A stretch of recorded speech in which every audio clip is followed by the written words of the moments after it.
Welcome back to Movies TV Mad. You can follow me on Twitter at Movies TV Mad, and welcome to Fridays. Yes, Friday. It's Friday already. Is it really Friday? It's Friday. It's been confirmed. Welcome to Friday's edition of the Movies TV Mad Daily.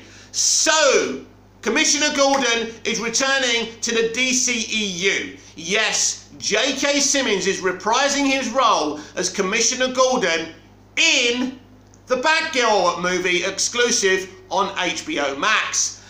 When I heard this yesterday, I hit the roof with excitement because I think this is brilliant. And you know, let's not forget who cast J.K. Simmons in this role. Yes, it was Zack Snyder, which means Zack Snyder will be an executive producer on the Batgirl movie. Basically, Zack Snyder's like the Stan Lee of the dceu. Basically, he'll keep on getting credits for stuff till the end of time. So that's his casting, that's his character. He didn't invent James Commissioner Gordon, but he did this casting, which means he's an executive producer. He's also an executive producer on James Gunn's Suicide Squad. So, but this is kind of really exciting. Now, this movie will be released at some point in 2022, next year.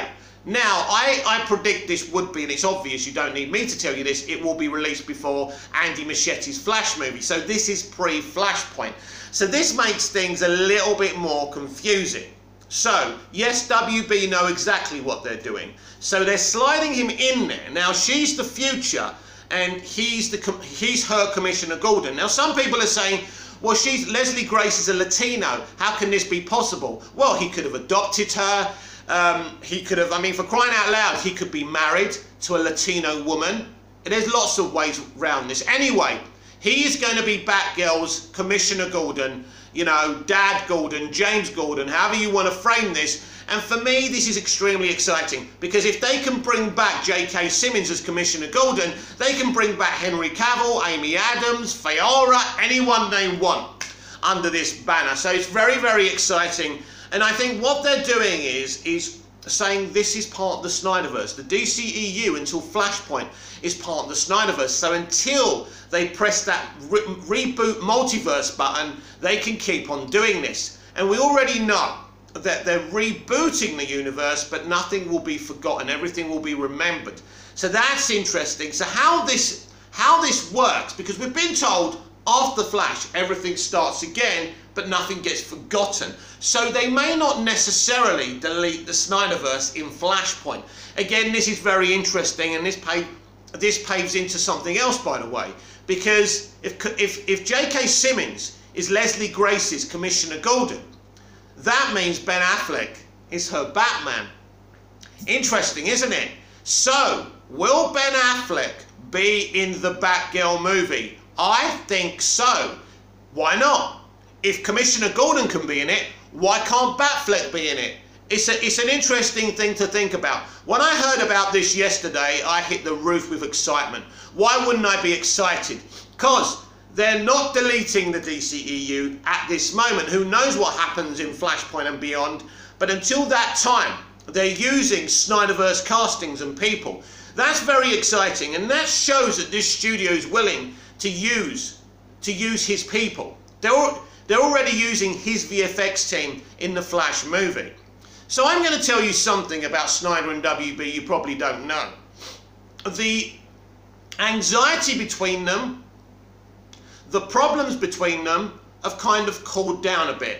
They have come to a little arrangement. Not an arrangement to restore the Snyderverse, but an arrangement to work together, and so he can produce things, so he can be executive producer, as he has to be when they're using his people, but so they can use his VFX, because they know his VFX teams are the best. So there is an arrangement to agree to disagree. Not to restore the Snyderverse, but so they can work together on these projects where they bring his people back. This is an amicable arrangement. This will really, really upset the Snyderverse fandom, I know, because they like drama and arguments and toxicity rather than everybody being friends. So, it's very interesting because some Snyderverse fans, when they heard this news, what's going on here? Is this from another Earth? Blah, blah, blah. No, it's quite simple, and you know it, right? It's quite simple. This is J.K. Simmons, the same Commissioner Gordon you saw in Zack Snyder's Justice League and in Justice League. It's that character. This Batgirl is set in Earth 1. She's not from another Earth. This proves it. So this is very exciting because, as I said, if J.K. Simmons can be in it, Ben Affleck can be in it as well. And I expect him to be in it. Not to steal her thunder, anything like that, but just to play a role. Maybe a little cameo, maybe some discussions, maybe a, relationship, maybe some training. I don't know. And if this is a DCEU Earth 1 project, when is it set? Is it set pre-Man of Steel? That will be interesting as well, because they'd have to make J.K. Simmons and Ben Affleck look younger. So I'm really not sure. Maybe they could be involved in flashbacks. I don't know. Very, very interesting. But I'm so excited for this Batgirl project. And I think bringing back J.K. Simmons is a no-brainer. It's something that I find incredibly exciting that they're still using Zack's cast and Zack's VFX team. It shows that the people at WB and Zack at least can work together to do these projects, to bring Zack's people in. And as I say, I've been hearing that the ferocity between both parties is cooled down and they're just happy to agree to disagree, to work together, but not to restore the Snyderverse. That won't be happening. But as I say, really good news. J.K. Simmons in talk to reprise his role as Commissioner Gordon, and as I've said, I couldn't be happier, and I'd love to know what you think about this in the comments below. Well, Scarlett Johansson files lawsuit against Disney over Black Widow release. Isn't this funny? The lawsuit claims the studio sacrificed the movie's box office potential in order to grow its streaming service. Disney countered that the Marvel star was paid $20 million for the film, that the lawsuit is sad and distressing. So, is she suing them because she's unhappy that it went on to Disney Plus? Because obviously she was on some kind of profit scheme. So the more it earns, right? The more it earns, the more she makes. Here's the problem. Yeah. Obviously, more people would have gone to see it if it wasn't on Premier Access. They made a lot of money on Premier Access. Premier Access is the most immoral thing any business has ever done, by the way. But, going back to this, so she would have made a bit more money for sure. But, if she's fantasizing that this would have been an $800 million movie, she's living in fucking fantasy world, because this film has no rewatchability. In a dramatic turn with implications of major Hollywood studios, Scarlett Johansson filed a lawsuit against the Walt Disney Company on Thursday, alleging that her contract was breached when Black Widow was released on Disney Plus. Marvel's Black Widow is among numerous event movies that have debuted simultaneously on streaming and in theatres because of the pandemic. Johansson's complaint says Disney sacrificed the movie's box office potential in order to grow its streaming service. In other words, she was on a profit scheme, that's for sure. They probably don't have to give her any money from anything they make from Disney Plus, and they only, in their arrangement, only had to give her anything from the theatricals, and I think this is why she's stewing mad about this.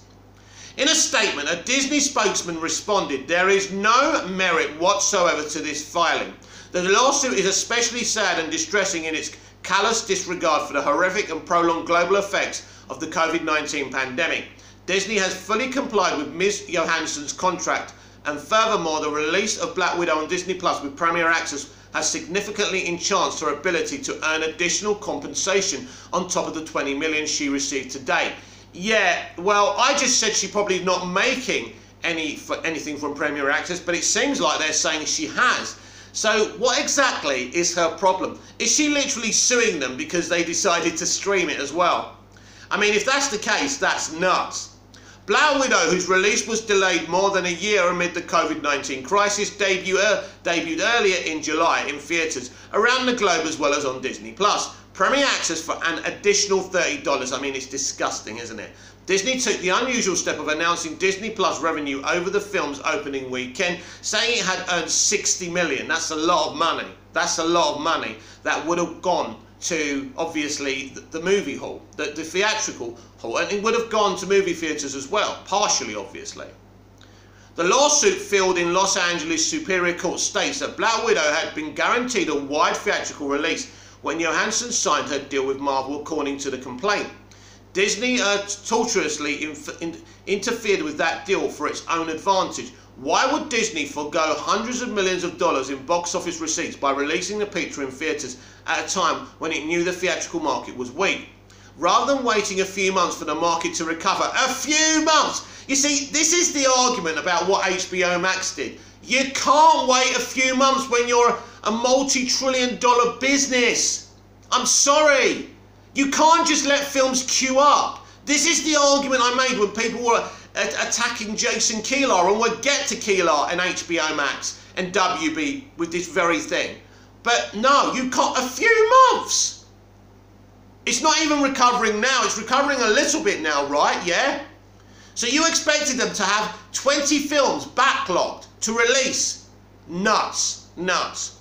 The complaint asks on information and belief. The decision to do so was made at least in part because Disney saw the opportunity to promote its flagship subscription service using the picture and Miss Johansson, thereby attracting new pay monthly subscribers. Here's the problem. Who can prove what was on Bob Iger's and Bob Chapek's mind when they made this decision? You can't prove what's in their mind. You can't prove they were just trying to bring some subscribers to Disney Plus. So the lawsuit does seem very weak, by the way.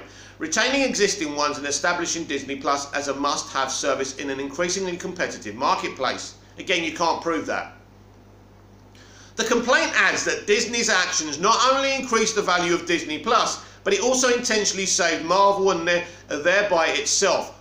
Well, let me explain something to you. This lawsuit is so flawed, and I'm not even a solicitor or a lawyer. I don't know law, but I do know one thing. A company's allowed to build up their brand, and if you can't take someone to court for this. This is actually ridiculous. Now I'm reading it.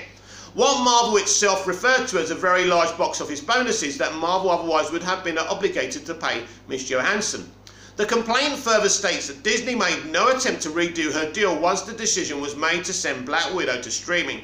Disney and Marvel largely ignored Miss Johansson's, essentially forcing her to file this action. The action states, Warner Media and Warner Brothers have reportedly shelled out as much as $200 million to pay a parade of talent whose films have opened or are scheduled to open at the same time on the big screen and on HBO Max, including Patty Jenkins, Gal Gadot, Will Smith. Johansson's complaint even references that practice Warner's entire 21 slate is doing day and date. So, she is actually referencing that Warner Brothers did it right. That they made sure they paid their talent the right money. But what I'm saying about Johansson's claims, oh, it's not fair, they're trying to, make their business be bigger. Of course they are. You know, they were in a pandemic and they saw an opportunity. It's like kind of the people making the vaccines. They're making loads of money, right? That's how capitalism works. I'm not saying it's right, I'm not saying it's good. But in terms of her comparing it to what Kilar and WB did, WB and Kilar did the right thing. They did this, of course, to build up their streaming service and took advantage of a situation. But again, they had to do it like Disney had to do it. But Disney's Premier Access is despicable. And no one can defend it to me. No one. I will shoot you down. I don't even need an M16. It's just so easy to shoot down. It's indefensible. Through her suit, the actress also alleges that Disney knew that streaming the blockbuster would dissuade attendance from moviegoers, including repeat moviegoers, and it did so anyway, knowingly and intentionally. Here we go again, I'm going to say this. This film has very little rewatchability. I think there's a lot more to this than her not getting the money she wants. I think there's a lot of bitterness there between Johansson and Disney, obviously. The bombshell news comes on the eve of the release of another Disney event pick, Jungle Cruise, starring Dwayne Johnson and Emily Blunt, both in theatres and on Premier Access. Johansson is being represented by Kazowitz's partner John. We don't care about that. Johansson's deal with Marvel likely has an arbitration clause, but she has no direct deal with Disney, so her hope is that a torturous interference claim will stick in the open court. Johansson goes on record in the lawsuit in saying Black Widow has underperformed at the global box office because of Disney Plus. Well, you can't really prove that. You can't prove your film had rewatchability because it's my belief it didn't. earning just north of 380 million to date, according to Comscore, while it secured the biggest domestic debut of the pandemic era, 80 million. That was on the lower end for a Marvel Cinematic Universe title, and in its second weekend, the tentpole dropped off a huge 68% in North America. Just as these new outlets predicted, and Miss Johansson feared, the picture's box office receipts for its opening weekend were significantly below the opening weekend performance of Marvel's previous films and have suffered steeper than normal decline since then. In short, Disney's strategy to lure viewers away from the theatres and towards Disney Plus worked, the lawsuit states. But it'd be interesting how many people went to the cinema and purchased it on Premier Access as well. I think most people who saw it in movie houses purchased it on Premier Access as well. So I think the argument is weak. I really do. That's my opinion. Many other films have likewise seen huge drop-offs in recent weeks. Some analysts attribute that to movie-going being front-loaded, with others say it's because of the availability in the home. I don't agree. I don't agree. I think that Space Jam 2 was always going to make the money it was going to make. Would have made a bit more if there wasn't a pandemic out there. But, you know, a lot of people can watch it on HBO Max, but at the end of the day, that film wouldn't have made much more than it's made. And Black Widow's the same. Black Widow isn't a very good film, I'm sorry. And if you're butthurt, Scarlett, listen, I'm quite happy to see negativity being said about Disney from one of their workers. I think it's brilliant, because this is a company that for too long has buried its negativity and its bad behaviour. All I hear is WB is so horrible and they do all the wrong things and Disney are the bestest ever. But they're not. They're a very bad company. And they were before the Marvel era as well. And they still are. A very bad company. This is the company who sacked James Gunn over some stupid tweets. Ridiculous. So, I'm so happy to see that WB did something right that Disney have done wrong. WB's day and date policy for HBO Max. You pay your subscription, you don't pay a fee to watch these cinematic movies. Disney Plus, you have to pay $30. It's astronomical, it's outrageous, and it's wrong. David Ayer blasts Suicide Squad. The studio cut is not my movie, which most of us in the know already knew, and I've said it, and I've gone on record here before saying I like the 2016 theatrical release. I'm sorry, sue me, I like it. Anyway, I made something amazing. A handful of people have seen it. The director writes in scathing open letter by James Hibbard of The Hollywood Reporter. Suicide Squad director David Ayer is taking his criticism of the released version of his comic book film to a new level, with James Gunn's upcoming reboot, The Suicide Squad, drawing early praise and comparisons to Ayer's disappointing 2016 effort. I didn't find it disappointing. Ayer accused Warner Brothers of dramatically recutting his film from his original vision, which they did. I put my life into Suicide Squad. Ayer wrote in a lengthy tweet titled, "My Turn. I made something amazing. My cut is intricate and emotional journey with some bad people who are shit on and discarded, a theme that resonates in my soul. The studio cut is not my movie. Read that again. And my cut is not the 10-week director's cut. It's a fully mature edit by Lee Smith, standing on the incredible work by John Gilroy. It's all Stephen Price's brilliant score, with not a single radio song in the whole thing." Wow, I really want to see that now. Radio song in the whole thing. It has traditional character arcs, amazing performances, a solid third act resolution. A handful of people have seen it. That said, Ayer added, "I never told my side of the story and never will. I'm old school like that, so I kept my mouth shut and took that tsunami of sometimes shocking personal criticism." The director concluded by saying, "He's so proud of Gunn and I support WB and I'm thrilled the franchise is getting the legs it needs. James' brilliant work will be the miracles of miracles, and that I will no longer speak publicly on the matter." So basically, he's pissed off. And it's all basically what it's about is that every time someone's reviewed James Gunn's Suicide Squad, as we've seen from reading the reviews ourselves, they keep on shitting on the 2016 movie, which is fine. A lot of people don't like it. But they keep on saying it's David's movie. One critic going as deep as saying that David should quit on fighting for his haircut, which is absolutely disgusting. It really is. So there's basically a monologue here, I think. And I think we've pretty much read most of it. And yeah, I think we pretty much read it. But it's basically, if you want to read it, go on his Twitter. It's here. But I can't read that. And I think the folks over on the Hollywood Reporter already sorted that out for us. So, before the Suicide Squad's release, Warner Brothers took the unusual step of commissioning multiple cuts of the film by multiple editors. Gilroy was credited on the theatrical version at the time. Warner Brothers issued a statement admitting the film had a lot of experimentation and collaboration along the way, but said, "We are very proud of the result. This is a David Ayer film." And David Ayer's saying it's not a David Ayer film. So they lied. And, you know, again, that's nothing new. Since then, Warner Brothers underwent an extensive regime change across 2019 and 2020 that included Ann Sarnoff being named CEO of Warner Media. No, she's CEO of Warner Brothers Pictures. She is not CEO of Warner Media.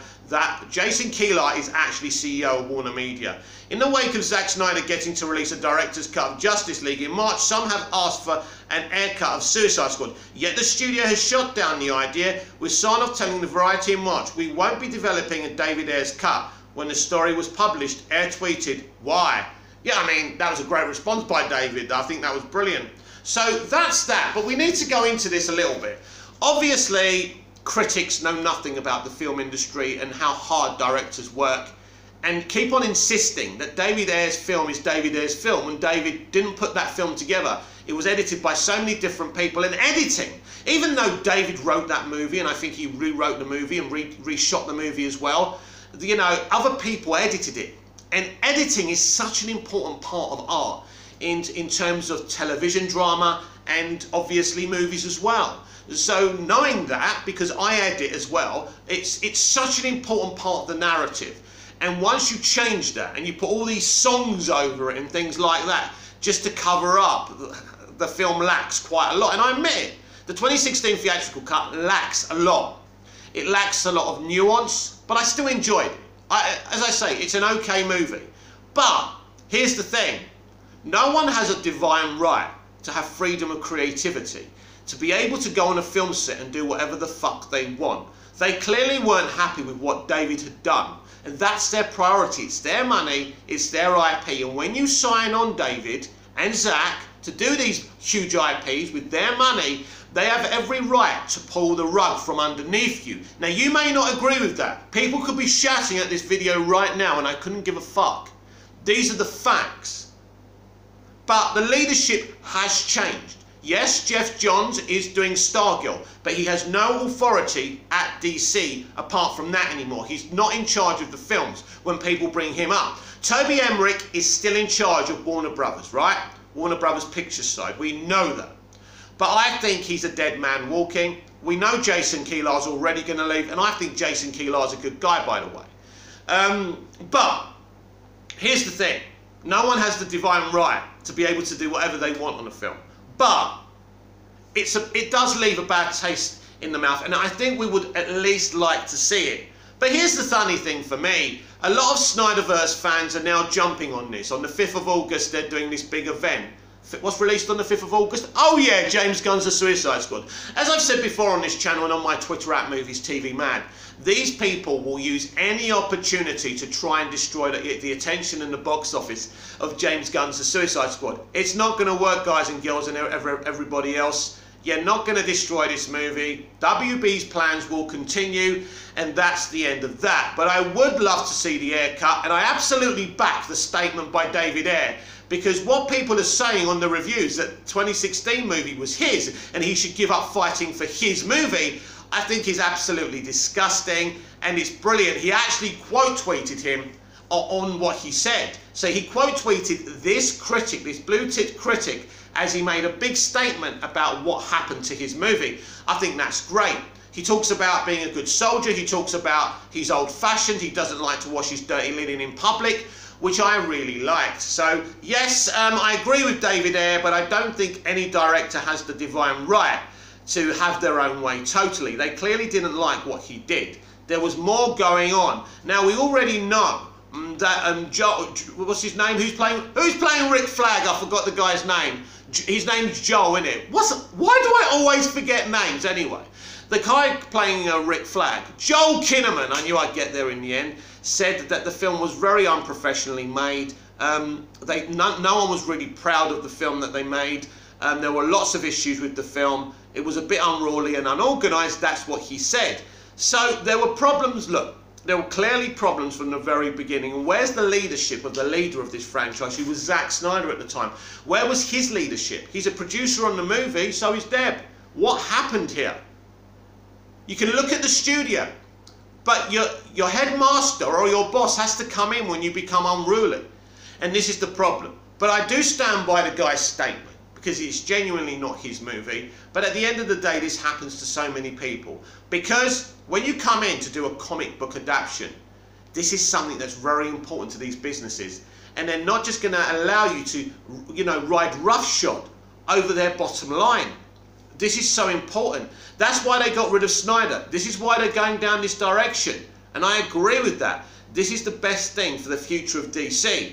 But what happened to Aaron Snyder was very, very bad. It was a mess. But ultimately, it all goes back to Chris Nolan, who once was asked to shape and mould the DCEU, should have said, sorry guys, no, instead of bringing in Snyder in the first place, which began the clusterfuck.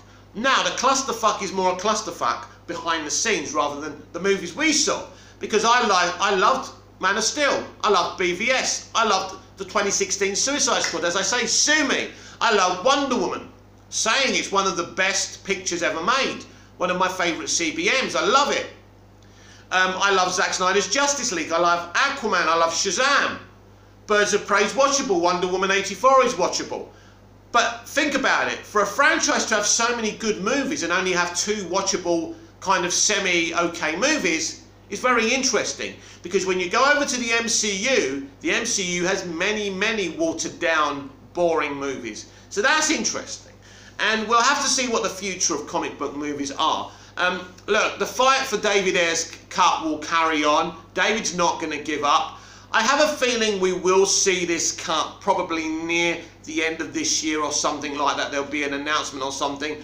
I'm not convinced that, as I say, I think when Ann Sarnoff said no, we won't be releasing the Ayer cut, I think she was still very bitter towards Snyder and all the trouble him and Ray Fisher stirred up. I think, as I've said now, the relationship is a bit more business-like now, and I think Sarnoff and Emmerich and those people are more than happy to negotiate with David Ayer over this, and they need to negotiate with Zack Snyder because he's a producer on the movie as well. So I hope David gets to release his vision, because I'd love to see his Suicide Squad. I'm very interested. He says it's a great movie. Well, David, let's see it and let the audience and the consumer be the judge of that. Comment down below, like, share and subscribe, and I'll be back in the next video. I will see you again soon. Until then, goodbye.